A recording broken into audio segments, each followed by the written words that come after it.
Welcome to Frequently Speaking, where we break down words that we speak outwardly and how their vibrations create what we frequently see. In today's episode, we're going to be speaking about Quasi Cyclist.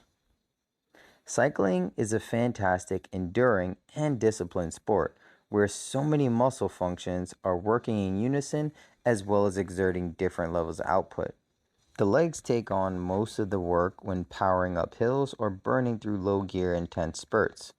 But the torso is also being utilized, mainly the intrinsic core muscles like psoas, spinal erectors, transverse abdominis, just to name a few. So with all this power output from the lower extremities, the body has to give some slack somewhere if it's ever to sustain a prolonged duration of effort. That slack is very much likely going to be in an equally powerful muscle group as well as a utilization of their antagonistic muscles, this being your back.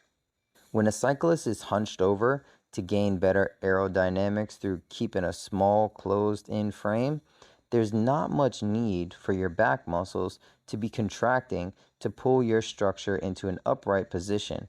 So the back muscles stretch out to their full length because, hey, the universe chooses the path of least resistance. Knowing what we know about muscle tissue, when the big muscles do something, the smaller ones will follow suit quickly, unless you keep on top of them and their specific jobs. Now, how well do we actually know how our back muscles function? One small but big player in the posterior of your torso is subscapularis, which is basically the muscle that holds your shoulder blade to the back of your rib cage. This muscle has a pretty tough job when it comes to cycling, since it has to work to stabilize the shoulders in helping steer, but also is stretched out to its almost full length by the lack of support from lats and other back muscles. So what happens when a muscle is overworked in a harsh condition?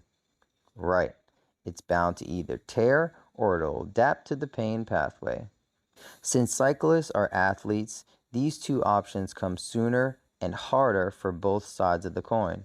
In the adapting realm, you begin to see winging of the scapula, rounding of the shoulders, and excessive curve of the spine, kyphosis, but all completely functional because the athletic conditioning of the tissue has adapted to this autopilot integration of inactive and overactive muscles working in unison, causing the structure to ultimately alter to suit its muscular stability without sustaining injury.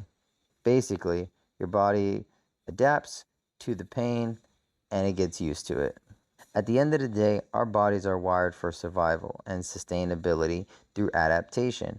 And when we train and put our mental capacity into achieving a better time on a trail or tackling a new hill and pushing your body to new limits each day, it's as if we're digging deeper not only into the goal, but also into a learned pain pathway to achieve it. After long enough, the lack of attention, those autopilots become pain pilots, driving that residual tension and workload into nearby muscles that aren't quite equipped for the job or may be in another hypersensitive state. This is where you begin to feel pain, not the underlying cause or structural imbalance. You feel the acute superficial pain when it's reached those periphery muscles that are used daily.